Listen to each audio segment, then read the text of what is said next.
तो हेलो दोस्तों, नमस्कार। आपका स्वागत है अपने यूट्यूब चैनल स्टडी ग्रुप अंकुर में। तो कैसे हो आप लोग? आई होप आप लोग अच्छे होंगे। तो आज की क्लास है हमारी प्रकाश का परावर्तन तथा अपवर्तन। ये फिजिक्स का फर्स्ट चैप्टर है। मैंने इसलिए फर्स्ट चैप्टर लिया है क्योंकि इस चैप्टर के बहुत ही ज़्यादा क्वेश्चन इम्पोर्टेंट होते हैं। क्योंकि अगर मैं बात करूं रेलवे की, तो रेलवे के एग्जाम में सबसे ज़्यादा क्वेश्चन आते हैं प्रकाश के परावर्तन तथा अपवर्तन से। और अगर मैं बोर्ड के एग्जाम की बात करूं, 10th के जो बोर्ड की एग्जाम है उसमें भी सबसे ज़्यादा क्वेश्चन आपको मिलेंगे प्रकाश का परावर्तन तथा अपवर्तन से। तो इसलिए मैंने फर्स्ट चैप्टर प्रकाश का परावर्तन तथा अपवर्तन लिया है। तो अगर मैं इसमें बात करूं, नंबर 1 है प्रकाश, प्रकाश के स्रोत, प्रकाश के गुण, प्रकाश का परावर्तन, परावर्तन के नियम, समतल दर्पण। तो मैं आज ये 6 टॉपिक बताऊंगा। आज इन 6 टॉपिक पर हम क्लास करने वाले हैं। उसके बाद फिर कल क्लास करेंगे तो उसमें कुछ और टॉपिक होंगे। तो आज हम सबसे पहले बात करते हैं प्रकाश की। प्रकाश क्या होता है? प्रकाश एक प्रकार की ऊर्जा है। ये तो आपने सभी ने पढ़ा है कि प्रकाश एक प्रकार की ऊर्जा है। लेकिन जो दृष्टि को संवेदना देती है, जो दृष्टि को संवेदना देती है। मान लिया आप अंधेरे कमरे में हो। अगर आप अंधेरे कमरे में है तो आपको अगर अंधेरे कमरे में कोई वस्तु रखी हुई है तो आपको दिखाई देगी? नहीं। क्यों नहीं दिखाई देगी? क्योंकि उसमें प्रकाश ही नहीं है। तो क्या होता है, अगर कोई वस्तु हमें दिखाई देने लगेगी, जब दिखाई देने लगेगी जब उस पर कोई प्रकाश किरण आएगी। समझे? तो यानी अगर मैं अंधेरे कमरे में हूं, अगर उसमें कोई प्रकाश नहीं है तो मुझे वस्तुएं नहीं दिखाई देगी। तो इसका मतलब क्या हुआ? प्रकाश वह बाहरी कारक है जिससे हमारी जो आंखें हैं उन्हें वस्तु दिखाई देती है। तो सबसे पहले बात करता हूं मैं, प्रकाश किरण कैसे आती है। मान लिया ये बल्ब है,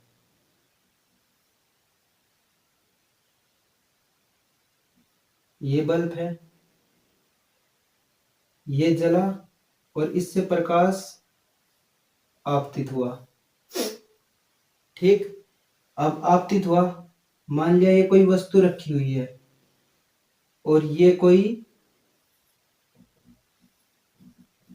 आदमी है या व्यक्ति है, कोई भी। ठीक है। तो क्या होता है, कुछ प्रकाश परावर्तित होकर हमारी आंखों में आता है। कुछ प्रकाश परावर्तित होकर हमारी आंखों में आता है। तो जब हम देखते हैं कोई वस्तु को, तो वस्तु से जो हमारी आंखें है वो इससे प्रकाश परावर्तित हो जाती है। ठीक है।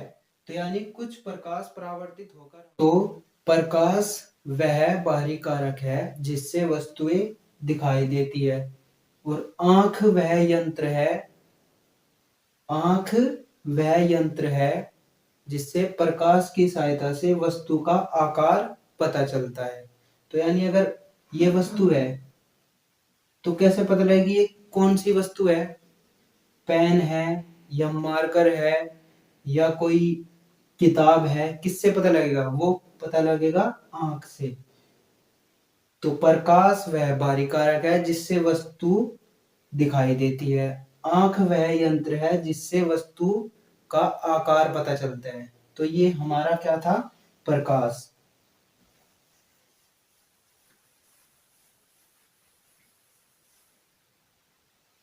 अब ये हो गया हमारा प्रकाश। इसके बाद आते हैं प्रकाश के स्रोत। प्रकाश विभिन्न प्रकार के स्रोतों से बनता है। कैसे?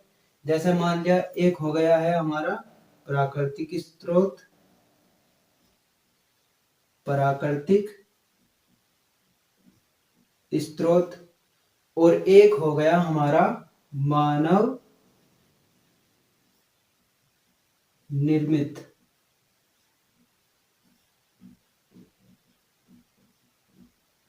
मानव निर्मित स्रोत। तो प्रकाश के स्रोत प्रकाश विभिन्न प्रकार के स्रोत से प्राप्त होता है। एक होता है प्राकृतिक स्रोत, एक होता है मानव निर्मित स्रोत। प्राकृतिक स्रोत कौन से हो गए? प्राकृतिक स्रोत हो गए जैसे मान लिया सूर्य है, और क्या है, चंद्रमा है, और क्या हो गए, तारे हैं, तारे भी तो चमकाते हैं ना, तारे हैं, ठीक है। और मानव निर्मित में क्या आ जाएगा? मानव निर्मित जैसे विद्युत बल्ब, विद्युत बल्ब हो गया है। उसके बाद मोमबत्ती, मोमबत्ती और लालटेन, ये सब क्या है? ये हमारे मानव निर्मित स्रोत है। तो प्राकृतिक स्रोत सूर्य हो गया, चंद्रमा हो गया, तारे, ये क्या हो गए? प्राकृतिक स्रोत है। और मानव निर्मित स्रोत कौन से है? विद्युत बल्ब हो गया है, मोमबत्ती हो गया है और लालटेन, ये क्या हो गए? हमारे मानव निर्मित स्रोत। तो इसमें जो प्रकाश के स्रोत है, इसमें दो प्रकार की वस्तुएं होती है। एक होती है प्रदीप्त वस्तुएं,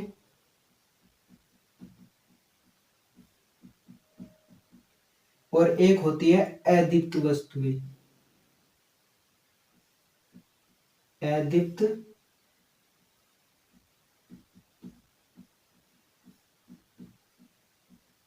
अदीप्त वस्तुएं, दो प्रकार की वस्तुएं होती है। प्रदीप्त वस्तुएं वे होती है जो स्वतः प्रकाश उत्पन्न करती है, जो स्वयं प्रकाश उत्पन्न करती है। ऐसी वस्तुएं जो स्वयं प्रकाश उत्पन्न करती है, जैसे जैसे स्वयं प्रकाश उत्पन्न कौन कौन सी करती है? सूर्य है, सूर्य का अपना खुद का प्रकाश होता है। और विद्युत बल्ब हो गया है, विद्युत बल्ब क्या है? विद्युत बल्ब, विद्युत बल्ब खुद का उसका प्रकाश है। अदीप्त वस्तुएं वो होती है जिनका खुद का प्रकाश नहीं होता, बट वे क्या करती है? जैसे सूर्य है, सूर्य के प्रकाश से वे फिर चमकती है, यानी वे फिर प्रकाश देती है। जैसे आपने देखा होगा कोई बर्तन है, बर्तन है, बर्तन पे क्या होता है? सूर्य का प्रकाश पड़ेगा, ऐसे पड़ेगा तो उसके बाद क्या होता है? वो सूर्य का प्रकाश पड़ने के बाद वो रिफ्लेक्टिव होता है। आगे क्या है? प्रकाश के गुण। तो प्रकाश के गुण कौन कौन से होते हैं? प्रकाश के गुण कौन कौन से होते हैं? नंबर एक पे आता है प्रकाश, प्रकाश सरल रेखा में, प्रकाश सरल रेखा में चलता है। तो नंबर एक क्या हुआ है? प्रकाश सरल रेखा यानी सीधी रेखा में चलता है। प्रकाश कैसे चलता है? सीधी रेखा में चलता है। नंबर एक पर क्या हो गया? प्रकाश सरल रेखा में यानी सीधी रेखा में चलता है। नंबर दो क्या होता है? प्रकाश स्वयं दिखाई नहीं देता, प्रकाश स्वयं नहीं दिखाई देता, प्रकाश, प्रकाश स्वयं नहीं दिखाई देता, प्रकाश स्वयं नहीं दिखाई देता। इससे वस्तुएं, इससे वस्तुएं दिखाई देती है। प्रकाश आपने देखा है कभी? नहीं ना। तो प्रकाश स्वयं नहीं दिखाई देता, उससे क्या होता है? वस्तुएं दिखाई देती है। प्रकाश का नंबर तीसरा गुण है प्रकाश विद्युत, प्रकाश विद्युत चुंबकीय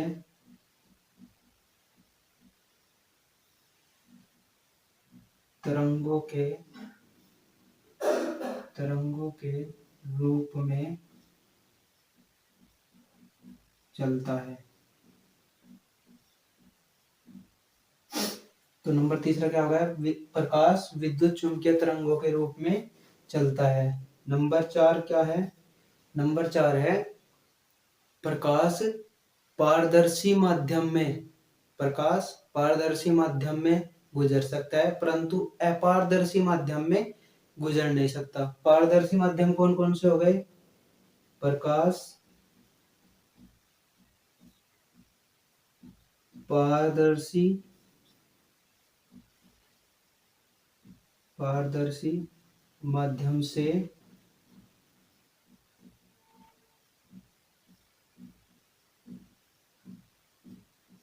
गुजर सकता है। कौन कौन से पारदर्शी माध्यम कौन से हो गए? जैसे कांच हो गया, वायु हो गया है और आदि।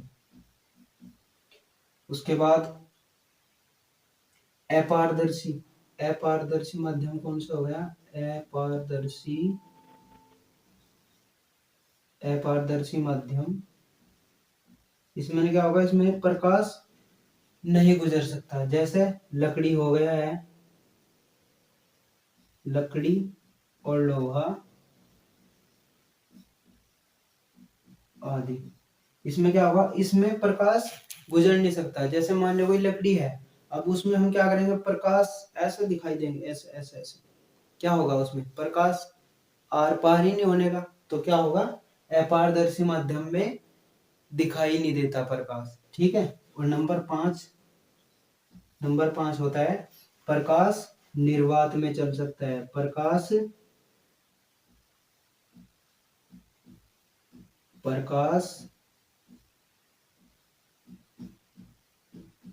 निर्वात में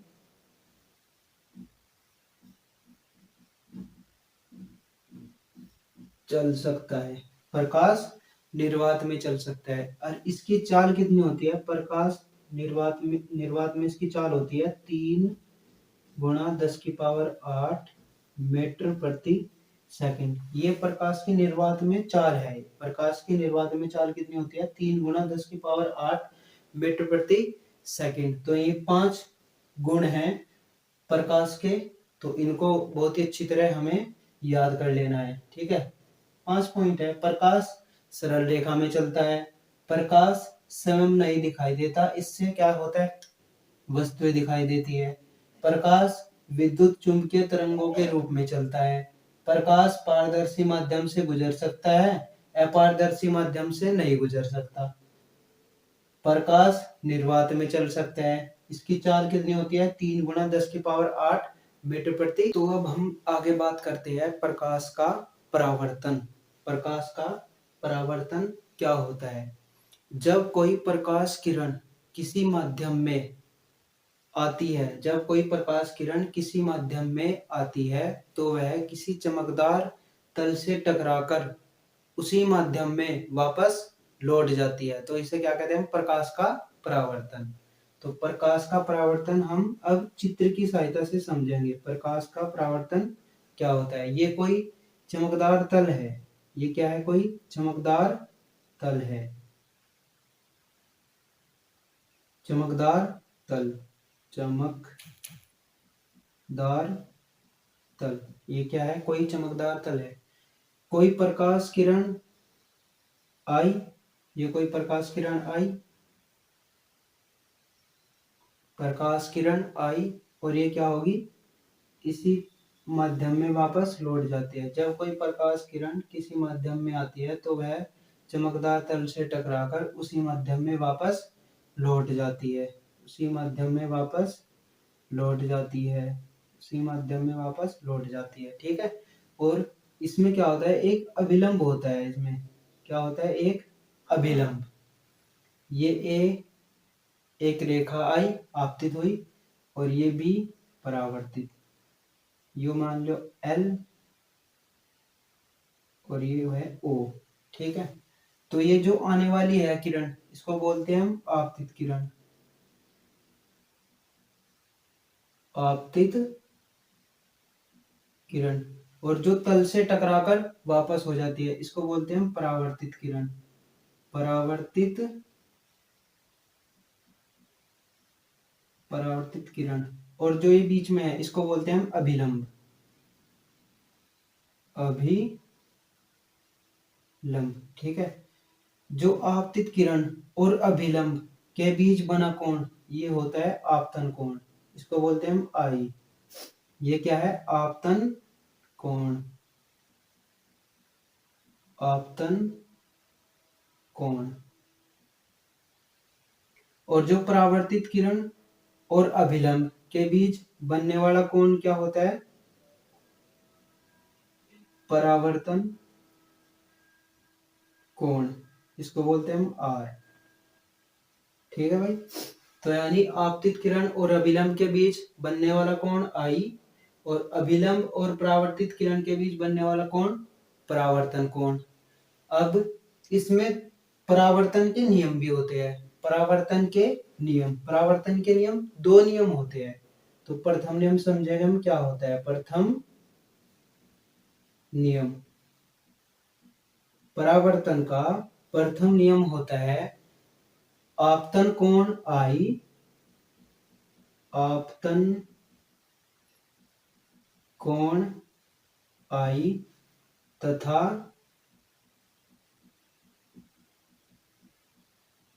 परावर्तन कोण आर दोनों बराबर होते हैं। दोनों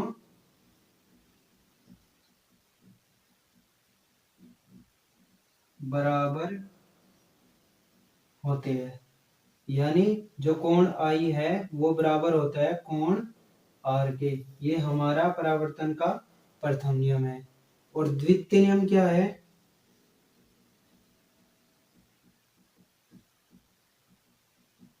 द्वितीय नियम है आपतित किरण और परावर्तित किरण और अभिलंब तीनों एक ही तल में होते हैं। आपतित किरण, आपतित किरण व परावर्तित किरण और जो विलंब होता है, जो अभिलंब, अभिलंब तीनों एक ही तल में होते हैं। तो यानी प्रथम नियम आपतन कोण आई तथा परावर्तन कोण आर दोनों बराबर होते हैं। और द्वितीय नियम है आपतित किरण और परावर्तित किरण व अभिलंब तीनों क्या होते हैं? एक ही तल में होते हैं। ये होता है द्वितीय नियम, ये होता है प्रथम नियम। एक समतल दर्पण है।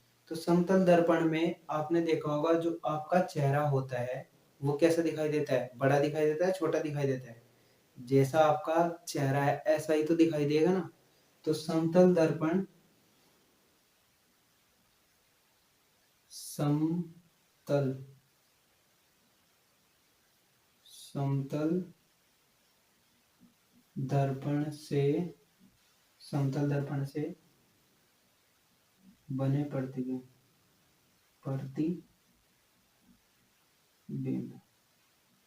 कैसे होते हैं? ठीक है। तो समतल दर्पण में हमेशा याद रखना, समतल दर्पण में जो प्रतिबिंब है, प्रतिबिंब,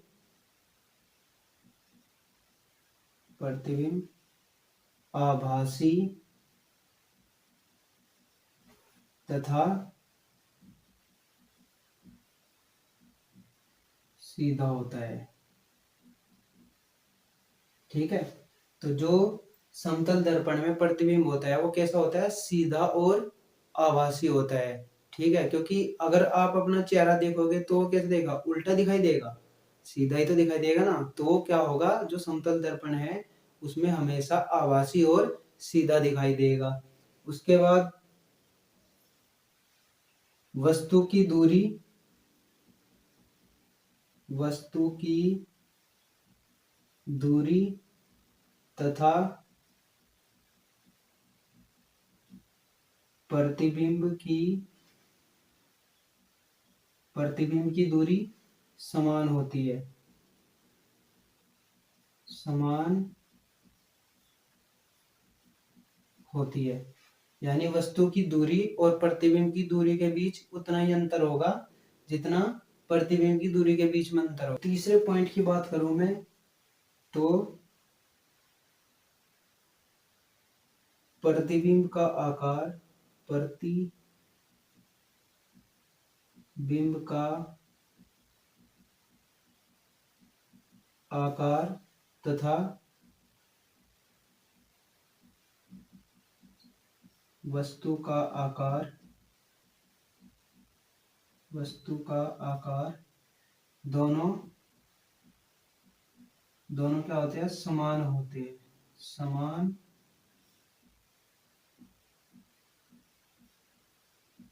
होते हैं। तो प्रतिबिंब का आकार तथा वस्तु का आकार दोनों समान होते हैं, यानी जितना बड़ा प्रतिबिंब होगा उतना ही बड़ा वस्तु का आकार होगा। ठीक है, अब हम बात करते हैं चौथा पॉइंट। चौथा पॉइंट होगा, यदि कोई दो समतल दर्पण है, यदि कोई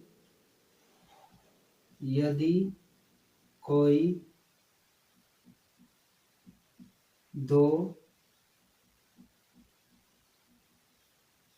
समतल दर्पण है और उनके बीच बने कोण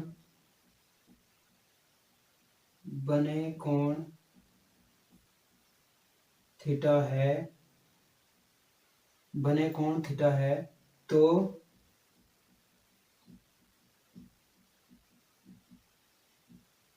प्रतिबिंब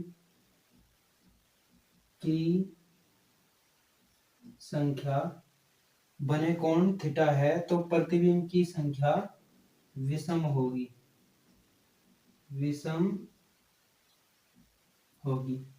ये मोस्ट इंपोर्टेंट है, क्योंकि इसमें क्या होता है, जो रेलवे के एग्जाम है ग्रुप डी और एएलपी टेक्नीशियन, उसमें बहुत ज्यादा क्वेश्चन पूछ जाता है इसके ऊपर। ये ज्यादातर कोई बच्चा पढ़ता तो है नहीं, लेकिन क्या होता है इसके ऊपर ये क्वेश्चन बन जाता है। कैसे? इसमें इसका फॉर्मूला होता है n बराबर 360 अपॉन थीटा, 360 अपॉन थीटा। अगर n हमारा सम है, अगर n हमारा क्या है, सम है, n हमारा सम है, तो प्रतिबिंब की संख्या क्या होगी, प्रतिबिंब की संख्या हमें n-1 लेनी है, n-1 लेनी है। क्या हो है, अगर n बराबर 360 अपॉन थीटा, ये फॉर्मूला है, इसको अच्छी तरह याद कर लेना। इसके बाद जो n है, ये हमारा जितना निकलेगा उसका अगर सम है, ये n हमारा सम है, तो हमें प्रतिबिंब की संख्या n-1 प्राप्त होगी। अगर n हमारा विषम है, अगर n हमारा विषम है तो भी संख्या हमारी n-, अगर n हमारा क्या है, अगर n हमारा विषम सममित है, तब प्रतिबिंब की संख्या n होगी। ठीक है, ये उसमें अगर क्वेश्चन होगा ना विषम सममित, ये इसमें क्वेश्चन में ही बोल रहा है कि जो n है वो हमारी विषम सममित है, तो इस प्रकार जब प्रतिबिंब की संख्या होगी वो हमारी n हो जाएगी। ठीक है, तो ये है 4 पॉइंट है समतल दर्पण से बने प्रतिबिंब। ठीक है, प्रतिबिंब आभासी तथा सीधा होगा, वस्तु की दूरी तथा प्रतिबिंब की दूरी समान होती है, प्रतिबिंब का आकार तथा वस्तु का आकार दोनों समान होते हैं। यदि कोई दो समतल दर्पण है और उनके बीच बने कोण थीटा है, तो प्रतिबिंब की संख्या विषम हो, n बराबर 360 अपॉन थीटा। किसका? समतल दर्पण का ये क्या था, फॉर्मूला। अब हम इस पर एक क्वेश्चन करके देखते हैं। ठीक है, यदि कोई दो समतल दर्पण एक दूसरे से 90 डिग्री के कोण पर झुके हो, तो उनके बीच बने प्रतिबिंबों की संख्या क्या होगी? तो फॉर्मूला क्या है हमारा, n बराबर 360 बटे थीटा। तो n बराबर 360 थीटा की वैल्यू कितनी है हमारे पास 90 डिग्री। तो 90 डिग्री 0 से 0 9 चौक 36। तो n बराबर कितना आ गया 4। ये हमारी प्रतिबिंब की संख्या नहीं है, ये हमारा n का मान आया है। अब अगर n का मान सम है, अगर n का मान सम है तो मैंने क्या बताया था 4 माइनस के 1 कर देना है, तो 3 इसका आंसर होगा। यानी 3 उसमें क्या होगा प्रतिबिंब की संख्या बनेगी। कितनी बनेगी उनके बीच बने प्रतिबिंबों की संख्या कितनी होगी 3 होगी। आपने पेरिस्कोप देखा होगा, पेरिस्कोप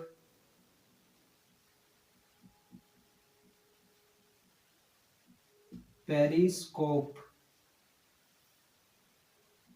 पेरिस्कोप पेरिस्कोप उसमें भी क्या होता है दो समतल दर्पण लगे होते हैं, लेकिन वो कितने डिग्री पर होते हैं वो 45 डिग्री पर होते हैं दो समतल दर्पण। ये होता है इस तरह का पेरिस्कोप।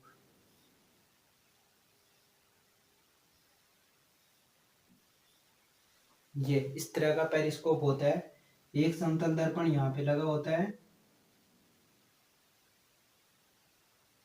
90 डिग्री पर, और एक होता है यहाँ पर 45 डिग्री पर। क्या होता है समतल दर्पण दो लगे रहते हैं, तो उसमें क्या होता है यहाँ से देखते हैं और यहाँ से जैसे ये है ना, मान लीजिए ये पेड़ है,